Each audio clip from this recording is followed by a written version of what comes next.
Break के बाद एक बार फिर से आप सभी का स्वागत है। नजर डालते हैं मुखबदिरों के इस खास बुलेटिन पर।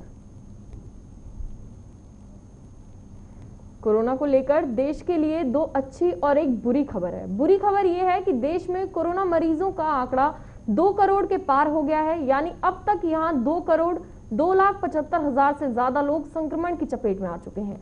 अब पहली अच्छी खबर यह है कि पहली बार भारत में एक दिन के अंदर रिकॉर्ड 3.18 लाख लोग रिकवर हुए हैं। अब तक पूरी दुनिया में एक साथ इतने मरीज ठीक नहीं हुए हैं। दूसरी अच्छी खबर यह है कि सोमवार को लगातार तीसरे दिन नए मरीजों की संख्या में गिरावट दर्ज की गई है। पिछले 24 घंटे के अंदर देश में 3,55,680 लोग संक्रमित पाए गए हैं। 30 अप्रैल के बाद से मरीजों की नई संख्या में लगातार कमी देखी जा रही है। 30 अप्रैल को एक दिन में रिकॉर्ड 4.02 लाख मरीज भी मिले थे।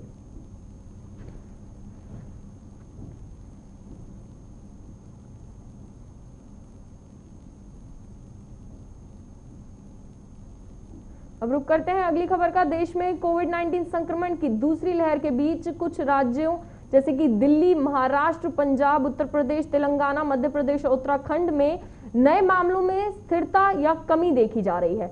देश में मार्च से लगातार नए मामलों में बढ़ोतरी के बाद इन राज्यों के लिए थोड़ी राहत की बात है। हालांकि दिल्ली में सोमवार को रिकॉर्ड 448 नई मौतें दर्ज की गई हैं। केंद्रीय स्वास्थ्य मंत्रालय के आंकड़ों के मुताबिक 30 अप्रैल को 4 लाख से ज्यादा नए मामले आने के बाद लगातार 2 दिन केस की संख्या घटी है।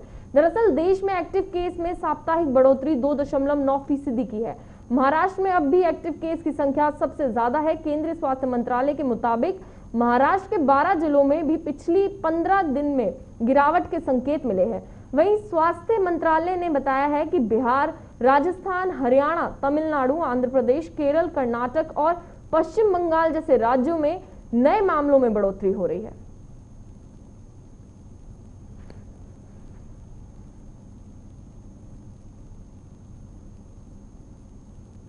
अब रुक करते हैं अगली खबर का। कोरोना संकट से निपटने के लिए दुनिया भर के तमाम देश भारत में राहत सामग्री भेज रहे हैं। आपको बता दें कि आज कुवैत, यूएई, यूके, अमेरिका से मेडिकल सप्लाई देश में पहुंची है। अमेरिका से राहत सामग्री की 5वीं खेप भारत पहुंची है। इसमें 545 ऑक्सीजन कंसेंट्रेटर समेत अन्य मेडिकल सामान शामिल है। विदेश मंत्रालय के प्रवक्ता अरिंदम बागची ने कहा है कि अमेरिका से मिले सहयोग की सराहना करता हूं। दूसरी तरफ अमेरिका से मेडिकल सप्लाई की आखिरी 2 फ्लाइट भारत पहुंचने में देरी होगी। आपको बता दें कि इसके अलावा आज कुवैत, यूएई, यूके से भी मेडिकल सामग्री भारत पहुंची है। कुवैत से आई फ्लाइट में 282 oxygen cylinder, 60 oxygen concentrator, ventilators और बाकी मेडिकल सप्लाई भारत पहुंची है। विदेश मंत्रालय के प्रवक्ता ने यह भी कहा है और बोला है कि मदद के लिए कुवैत का धन्यवाद किया है। वहीं ब्रिटेन से भारतीय वायुसेना का विमान 450 ऑक्सीजन सिलेंडर लेकर सुबह तमिलनाडु के चेन्नई एयरपोर्ट पर पहुंचा।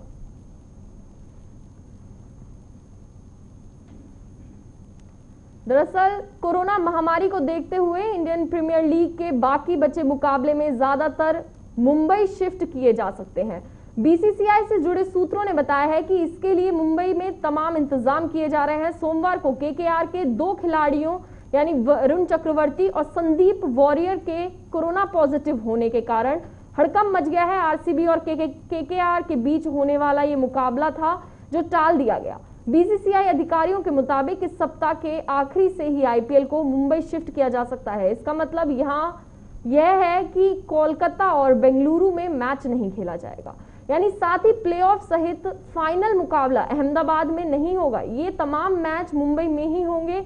हालांकि इस बार भी अभी अंतिम फैसला लिया जाना बाकी है। उसके बाद ही कोई आधिकारिक घोषणा होगी। और बीसीसीआई के ऐलान के मुताबिक 8 या 9 मई से आईपीएल के सभी मुकाबले मुंबई के तीनों स्टेडियमों में खेले जा सकते हैं।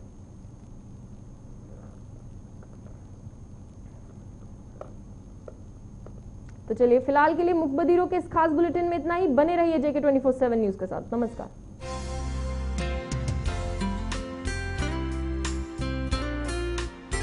खबरों से अपडेट रहने के लिए JK 24/7 न्यूज के YouTube चैनल को आज ही सब्सक्राइब करें और हमारे फेसबुक पेज को भी अभी फॉलो करें।